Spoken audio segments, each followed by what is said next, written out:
Hallo, ihr Lieben. Heute geht es um Chiron im Löwen oder im fünften Haus. Ich empfehle aber, dir zuerst mein allgemeines Video zu Chiron anzuschauen. Klicke einfach hier oder unten in der Beschreibung ist es auch verlinkt. Also, wie ihr sicherlich schon wisst, steht Chiron im Horoskop für eine mitgebrachte Wunde, meistens aus der Kindheit, und er steht gleichzeitig für deine größte Begabung, genau in diesem Bereich. Zuallererst nehmen wir Chiron aber immer als schmerzhaft wahr, als einen wunden Punkt in deiner Psyche. Bei der Chiron-Wunde im Löwen oder im fünften Haus geht es um die Themen Selbstverwirklichung, Kreativität und Lebensfreude. Man geht bei diesen Themen in die Vermeidung, um Schmerz und Zweifel auszuweichen. Aber wenn man dem komplett ausweicht, kommt auch die Begabung nicht zum Vorschein. Daher ist der beste Umgang mit Chiron die Akzeptanz der eigenen Verletzlichkeit in diesem Bereich anzuerkennen. Die besondere Empfindsamkeit, die bleibt immer, aber du lernst im Laufe des Lebens damit umzugehen. Übrigens, wenn du kein Video mehr von mir verpassen möchtest, dann abonniere doch bitte meinen Kanal. Also mit Chiron im Löwen oder im fünften Haus hat man ein ambivalentes Verhältnis zu seinem Ich oder zu seinem Selbst. Tief im Inneren hast du eine Ahnung davon, wer du sein könntest, und du weißt um dein großes Potenzial. Gleichzeitig schreckst du davor zurück, dein wahres Selbst zu zeigen, also wirklich zu zeigen, was dich ausmacht. Aus irgendeinem Grund hast du große Angst davor, was geschehen könnte, wenn dein wahres Wesen für andere sichtbar wird. Aber die tiefe Sehnsucht nach Selbstverwirklichung ist immer da. In Bezug auf das eigene Sein hast du daher eine große Empfindsamkeit und bist dort eben sehr verletzbar. Wenn du zum Beispiel den Eindruck bekommst, dass du für das, was du von dir zeigst, in Frage gestellt wirst oder sogar belächelt wirst, dann reagierst du ziemlich heftig. Kleinste Bemerkungen oder Gesten können dich verunsichern und dir das Gefühl geben, dass du falsch bist oder dass du kein Recht oder Anspruch auf dein eigenes Sein hast. Es ist sogar so, wenn jemand dein Potenzial, deine Größe erkennt, dann schreckst du auch davor zurück. Es berührt dich nämlich so tief, dass es auch in diesem Fall deine Wunde, den Schmerz und die Verzweiflung aktiviert. Auch hier gibt es verschiedene Formen der Ausweichung.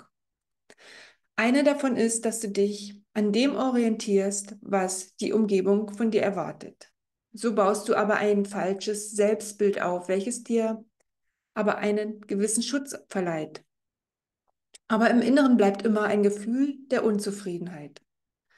Und es ist auch möglich, dass du auf andere starke Planeten im Horoskop ausweichst. Zum Beispiel bei Merkur wirst du alles rationalisieren oder bei Mars wirst du schnell aggressiv. Beim Mond wirst du dich viel um andere kümmern. Bei Saturn wirst du dich auf Prinzipien berufen und bei Uranus wirst du auf alles rebellisch reagieren. Oder bei Neptun kannst du deine Eigenwahrnehmung vollkommen verlieren, je nachdem, auf welchen Planeten du eben ausweichst. Wie sollte man nun mit Chiron im Löwen oder im fünften Haus umgehen? Also der Entwicklungsweg ist folgendermaßen. Es ist wichtig, dass du anfangs nur kleine Schritte machst. Erkenne langsam immer mehr dein großes Potenzial und setze dich damit auseinander. Je mehr du dich damit beschäftigst, je mehr wird die Wunde auch spürbar. Deshalb wirklich nur in kleinen Schritten vorgehen. Entscheide dann bewusst und achtsam, wo es angezeigt und auch sinnvoll ist, sich zu zeigen und wo es vielleicht besser ist, sich zu schützen. Mit der Zeit kann dein wahres Wesen immer mehr zum Ausdruck kommen und dich mit einem tieferen Sinn deines Daseins erfüllen. Wenn du das gelernt hast, kommt dann auch deine Gabe zum Vorschein.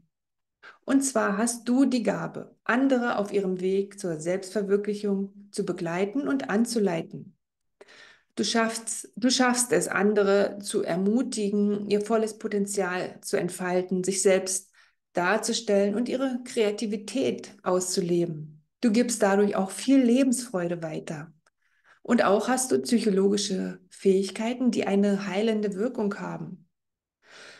Und somit solltest du diese Gabe natürlich auch beruflich einsetzen, zum Beispiel als Psychologe, Motivator, Kunsttherapeut, Ergotherapeut oder auch Berufe, wo man mit Jugendlichen arbeitet, die sich beruflich finden wollen. Wenn du Chiron im Löwen oder im 5. Haus hast, schreib es mir doch unten in die Kommentare.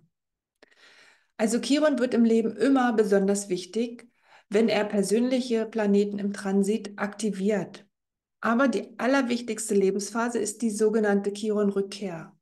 Diese findet für jeden Menschen zwischen dem 50. und dem 52. Lebensjahr statt.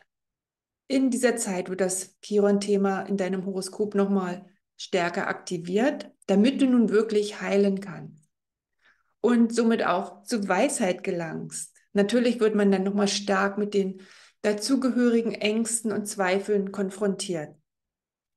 Es ist wichtig, dass du dies einfach aushältst, ohne zu verzweifeln. Versuche nicht zu verstehen. Sei mit dem, was ist. Dann entsteht oft was ganz Neues. Ich hoffe, ich konnte dir einen kleinen Einblick in die Chiron-Thematik der Löwe-Energie geben und würde mich sehr freuen, wenn du mir ein Like für dieses Video gibst. Natürlich nur, wenn es dir gefallen hat. Alles Liebe dir.